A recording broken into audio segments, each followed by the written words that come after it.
خير الله يديسيو maantay waa mar kale iyo dardaarankii ahaa goboladu maanta waad ogtiin cudurkii waa faafaya goboladii buu aad u dhaxgalaya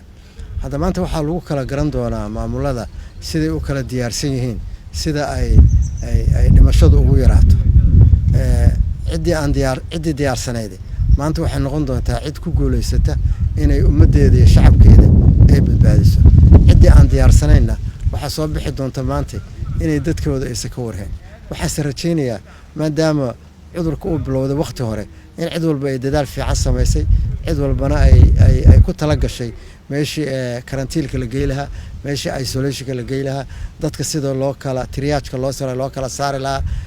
dadka cudurrada kala qaba si looga fakari lahaa waliba dadka waayeelka daryeel gaala loo sii lahaa hadda dadaalkaas la iska rabaa maanta meeshaan hadda maanta muqdisho isbitaalkii martiini heer saru gaaray waxay noqotay in ay joogaan dhakhaatiir isdaba jooga daryeelku yahay continuous uu socdo 24 saac in isbitaalkii utilizationkiisu hadda lagu dadaalay in aad loo sii badsho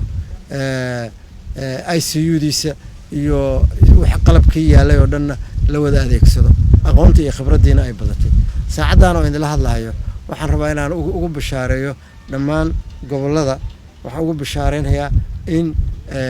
takhaatiirta joogta goboladaas ay group ka mid ay hadda duruus ka qaadanayaan professor Talyaaniga oo ah kuwii dhufayska koowaad ku jira Talyaaniga ogtiin waa lagu baaba'ay dadkii daryeelka badan sameynayay toosa wala qaybsanayaan asagoo jooga ama goboladiisa asagoo jooga ayay la qaybsanayaan arrinkaas marka waa arrin waxay noqonaysaa faa'iido ah oo dhakhaatiirtu waa tababaran ururka dhakhaatiirta Soomaaliyeed asna si online ayuu takhaatiirta badan ee gobolada joogta uu tababaray hadda dadkaas oo dhan kaadiriin tababaradana idin jooga laga faa'iideysto oo hal hawl geliyo oo isbitaalaadka iyo goobaha loo cayimayo in cudurka lagu dawo inay noqoto isbitaalaadka inay noqoto waa isbitaalaadka meel laga siiyo si hadhow hantida meeshaas gasha iyo dadaalka gala ay ugu haraan gobolka ugu haraan haddii meel kale la geeyo hadhow arrinkaas sida aan rabnay ma ahan waa naga khaldamaya waxaan rabnaa in cudurkaani waa yimid waa jira waa nagu dhex jira inaan laba arrimood uga faa'iideysano muhiim ah labada arrimood arrinta koowaad waxa weeye inaan nidaamkeena caafimaadka aan kor u qaadno oo maanta tababaradii iyo shaqaalihii iyo qalabkii gobol walba ama caasimadiisa ama degmooyinkiisa ay wax ka gaaraan weeye oo systemka caafimaadka kor u kaco qodobka labaad waxa weeye in laga helo waayo aragnimo kuwa hadda naga horeeya oo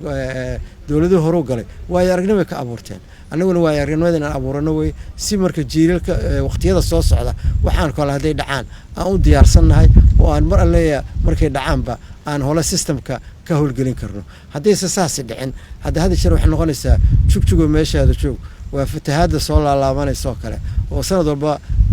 soo dhacaysa ama daadka socda oo sanad walba dadkii shalay ugu haleelay maanta masalaha leelahay hadda arrinkaas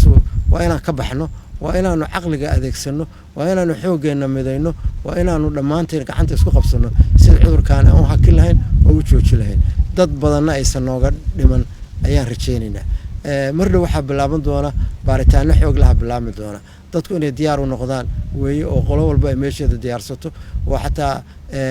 qalabyada in kasoo naga maqan laga qalab fiican inay noo soo socdaan ayaa rajeynaa ma aha inaan rajo been idinku rajo gelinayo rajona ruuxaan idinku rajo gelinaya marka martiin maanta bilownaba iyo hadda maanta ciriyo dhul kale yahay waxaan rajeynaynaa kuwa goboladuna inay saas oo kala noqdaan laakiin waa markii la isku duuban yahay waa markii si